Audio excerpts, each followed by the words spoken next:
Henry VIII's continuing attempts to try and gaslight Scotland into accepting a marriage alliance with England was making him about as popular north of the border as Margaret Thatcher.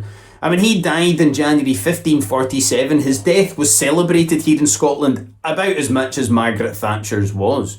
But the English policy of occupation and destruction continued after the death of Henry, culminating in one of the most humiliating and devastating Scottish defeats in Scottish history, the Battle of Pinkie Cleugh, fought in September 1547. Although, to be fair, it's very difficult to keep up with the sheer number of back-to-back humiliating defeats the Scots suffered at this time. We're very much dealing with the Bert Vogts era of Scottish history here, folks.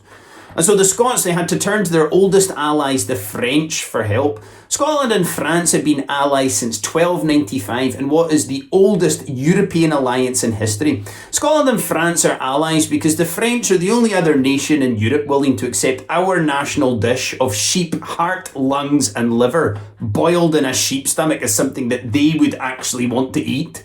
It's like, yes, delissimo, no, it's like a sheepy foie gras, yes, I like, oui. And so the French, they drove the English out of Scotland, but then of course we're stuck with the French.